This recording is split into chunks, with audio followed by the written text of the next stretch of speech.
তিনি ঘুরে রয়েছেন কাজের সূত্রে, কিন্তু মনটা এখানে পড়ে রয়েছে এবং আমাদের মন তার কাছে রয়েছে, কারণ এই সমস্ত ব্যাপারগুলো তিনি দলের দিতেছেন এবং তিনি অনুষ্ঠান সঞ্চালনা বা পরিচালনা করতেন।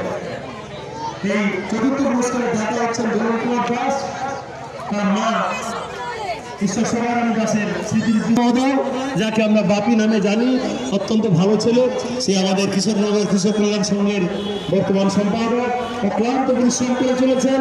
সকালবেলা আপনারা জানেন আমাদের গ্রামের পক্ষ থেকে আজকে প্রীতিবাজের যে আয়োজন করা হয়েছিল বসে খাওয়ানো, সেখানে এই টিম তার সকলে তার সঙ্গে যতজন রয়েছেন পুরস্কার দিচ্ছেন। সপ্তম পুরস্কারের দাতা হচ্ছেন দীপক হোতা, তিনি রয়েছেন।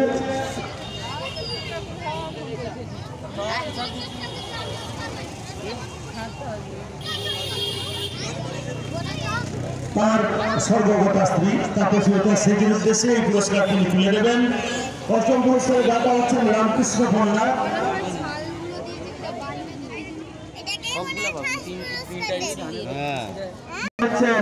অধ্যাপক চন্দন মন্ডল, কাঁথি কলেজের সম্মাননীয় অধ্যাপক, সমাজসেবী, তিনি আমাদের মধ্যে উপস্থিত রয়েছেন।